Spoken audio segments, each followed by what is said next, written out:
So hello, you're welcome to another episode of this very masterclass. So let's know what personal branding is. All right, I'm going to make it as brief as possible. All right, so let's move. Um, so what is personal branding? You are a brand already, whether you are aware of it or not. You are a brand by default. But what makes the difference is the ability to work on and improve it intentionally. So you're a personal brand already, so there's no big deal about this. All right. So, but the difference between the one you are taking as a course now and the one you are, all right, is intentionality. You actually heard about personal branding and you decide to pay for it so that you can actually know of on what personal branding is all about, so that you can intentionally improve yourself. So normally you are a personal brand without even taking this course. You're a personal brand already, but the difference between the one you are and the one you want to become intentionally is for you to improve on how people see you, so that when people see you, they will love to do something with you, they will love to do business with you and the rest. For example, there are salt you buy in the market that doesn't have label. They will just put it on a nylon and wrap. All right. And there are salts that are branded Dangote salt and other brands of salt. Okay, so the difference between the two salt is that the other one is actually not branded. The other one, just wants to carry it, you put on a nylon, you just wrap it and sell. The other one is branded. So you cannot compare a branded and intentionally branded salt to a salt that was just put on a nylon. Okay, so there is the difference. You are a brand by default, but what makes the difference is the ability to work on and improve it intentionally. So personal brand has two words in it, which is personal and branding. Personal branding wouldn't make any sense if personal is taken away from it. So because we have two types of branding, we have corporate branding and personal branding. So but here we are talking about personal branding. Okay, so in personal branding we are focusing on you as a person. So let me give you another instance. For example, there are some persons that have not really had anything with you, but when they see you, they tend to tell you what they know about you. They know you for something, you know. They know you for something, but even though they have not done anything with you, but from a distance, they perceive you as, maybe they perceive you as a gentle guy, just like me, where I live. People usually see me as a gentle guy, maybe a pastor, maybe like they usually see me as a responsible person. All right. So whenever they talk to me, they don't talk to me like the way they talk to other street guys, so they really have a perceived image about me even when I've not really done anything with them. So that's what personal branding is all about. So let's go. Now, personal branding has two words, just like I said earlier. Personal, which is you. So it is important to address you extensively because it is the force that makes personal branding a huge integral part of man's existence. In personal branding, it is important that we take close look into our inner self, where your reality and your influential force that has the capacity to attract the right attention resides. You are a force. All right. You are the person. In short, your value is much more than a million golds in the world. In short, nothing can be compared to you as a human being. So until you start having a full understanding of who you are, where you are coming from, where you are headed, what you want to achieve in life, you might not really have enough confidence to achieve what you want to achieve in life. As a matter of fact, I always tell people, when you think that your hard work is what usually brings opportunities to you, let me tell you something. There are people that doesn't have as much as you have. They don't know as much as you know, but they are attracting opportunities for themselves as if it's their birthright.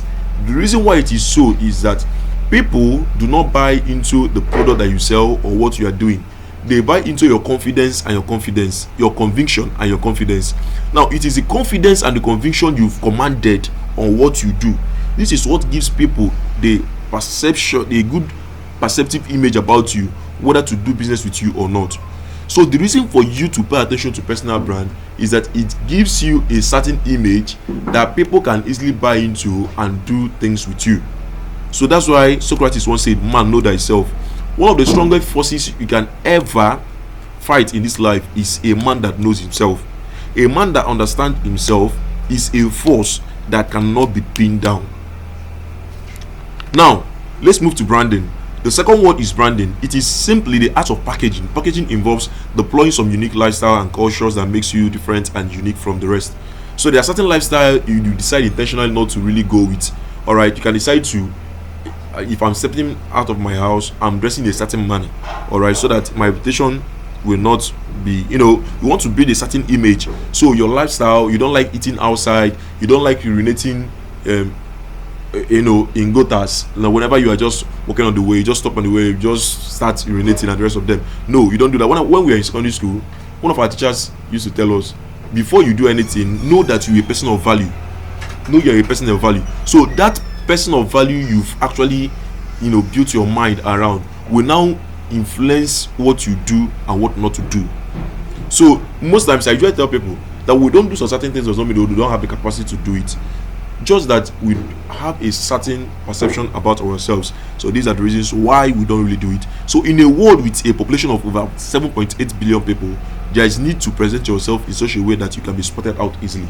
So all of us are similar, everybody is doing the same thing, everyone is following the same trend and the rest of them. But for you to spot out yourself, you need to create a different image of yourself, differentiate yourself, and become a person of value. Okay, so what is personal branding? Personal branding is simply the art of presenting your unique abilities, human capital, your idea, your technical know-how in most unique way that can never be ignored. Just simply, personal branding is presenting yourself in a way that people can never ignore. So whenever you dress good, you don't dress good for you to show off yourself. You are dressing good to really reflect who you think you are on the inside. So personal branding is the art of presenting your unique abilities. Maybe you have an ability, you can sing, you can play instruments, you know how to do graphic design. The way you present it reflects who you kind of person that you are. Your human capital means exactly your talents, your skills, and the rest of them. Your idea, your technical, the way you carry yourself, the way you do your things, that's what it is to be a personal brand. It's just about creating an image that people can never ignore. That's the image that actually commands attention. So these are the three pillars of success when it comes to building personal brand. Number one is knowledge. Knowledge is the least among them, but you need knowledge. As a matter of fact, I always tell people, if you can spend time to read, to acquire knowledge in your field, you become an expert in a short period of time. I actually became expert when it comes to analyzing events, business events, and the rest of them by reading random white papers. All right, random white papers. Just go to Google, download white papers. I'll be reading, and the rest of them. And that's where the passion and the enthusiasm actually started. All right. Number two is environment. Where you are, where you reside matters a lot. The people you associate with matters a lot. It influences your personal branding, because the kind of people you relate with will somehow shape your mindset on how you carry yourself and how you do your stuff. And number three is discipline. You need to discipline yourself. You must not do things because you have the motivation. You must do things because these are the necessary things you need to do. Okay, so the next one is how to build your personal brand. I'm going to rush it because I've actually listed it, so I'm going to send it to you as a PDF so you can actually go through it. Just like I said earlier on, number one is know yourself. All right, it is important to know yourself, your what and why you are different from the rest of the world. Your selling point is your difference. Okay, so number two is know your core values. What do you believe in? Stand on it. Let it reflect on what you do, so that people will know that this is what this guy actually stands for. It is the genesis in projecting yourself in the most unique way, because it is your set of values that determines how people see you. All right. So number three is know your message with clarity. Your message is your product. It is the reason why people will follow you. Do not be biased about it. Stick to it. Build a reality around your message and your message around your reality. Know what you believe. Know your message. If you are selling a product, know the message around your product. I actually call it value proposition. If I am selling a pap, I know a friend that sells different types of pap. I never knew that we have even more than 10 types of pap. The one that is made with strawberry, the one that is made with a lot of things, a lot of fruit. All right, pap, normal pap. So the message of the lady was that he wants people to eat healthy, all right, to take pap that are healthy. And for each of individuals, maybe if you are old, if you are young, there are pap that is actually designed for you. If you are not performing well in bed, There's a pap that is, so this lady is simply her message is using pap to improve the quality of everyone's living. So this lady is using pap to create a revolution in the marketplace. Number 4, know your audience. Everybody is not your audience, and every single thing you are doing, you have an audience. Okay. Now, a pastor cannot go to mosque to preach to people in the mosque, and imam cannot go to church to preach to people in the church, because these are two different religions that actually requires different audience. So understand that your message is not meant for everyone. Just once you can actually get this, you get the point, you intentionally try to discover where your right audience are. So number 5, build leadership into your brand. All right, how you carry yourself, how you do your things, how you do your business reflects your leadership quality. And most people are not really interested on whether you can do this or not. For example, I always talk about project managers. Project managers are the people that actually enjoy one of the biggest money in the world, whereas they are not the people doing the job. But the reason why most of these people are getting the job is not only because they have the skill. Most of them do not really have the skill. It's simply because they command leadership. They know how to outsource, people to do it. So even if you tell the person that is offering the job to you that you don't really know how to do it, they will insist that you should find a way to go about this, because they believe that you have the leadership quality to handle that effectively. So don't show up like you are forced to do so, or that what you do is simply what you want to do for yourself. Just show up like a leader and have it in mind that you are accountable to your audience. Okay. Number 6, be consistent with your message. Don't divert. Okay, don't divert. Be consistent with your message. For example, now when it comes to algorithm has been conditioned in a way that whatever you post regularly on a particular subject, it tends to really show it to people that are most likely to be your audience. And by the time you know it, algorithm will make your message to go viral and to make it reach out to people that actually would love to see it better. Okay. So number 7, be ready to evolve at any time. Times and trends affect our message, products and services. Do not be too rigid with yourself. Be flexible. Find new creative and innovative ways of doing things. All right, things are changing. Stop sticking around doing that old things you are doing. Find a way to evolve. Find a way to join those people that are actually doing the things that are that are required of them to do at a given time. All right, it's not because you are doing this for a very long period of time and something have changed, you still want to stick to it. No, be fluid. All right, be flexible to flow with the changing times. Number 8, pay attention to your attitude. Attitude is everything. Attitude is everything. Pay attention to your projection and how people react to it. Attitude is everything. Number 9, be yourself. Don't try to be like anyone else. Don't force yourself into some conventional approach to life. It could be your greatest limitation.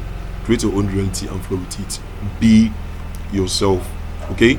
So 10, design an elevator pitch. What is elevator pitch? Let's say, for example, you met someone that might actually be a business person that might actually be interested in what you do, and you'll be like, please, may I know you? Elevator pitch is like a very small speech that you can use to describe what you do within a short period of time, at least 30 seconds. You can actually open your mouth and tell the person, okay, this is what I do, this is what I do, and without really making the person become confused, you can really explain exactly what you do within a short period of time. So number 11, be human. When creating content online, when trying to do things, don't make it look so rigid. There are some certain websites you will go to, reading their content feels like as if robots actually wrote it. Share your content in a way that people can actually relate with it. Okay, share your content in a way that people can relate with it. Don't be over serious or share content as though you are dealing with robots. All right, so that's just it. So number 12, begin a challenge. So most of the times we find it difficult to do all those things, but you can challenge yourself to start doing something. You can decide to, in the next 7 days, I'll be doing this thing consistently. For the next 14 days, 21 days, 27 days, I want to be doing this thing so that I'll get used to it. So one of the ways to actually push yourself further is to begin doing these things I've actually listed. What comes to your mind when you see a lot of people doing challenge online?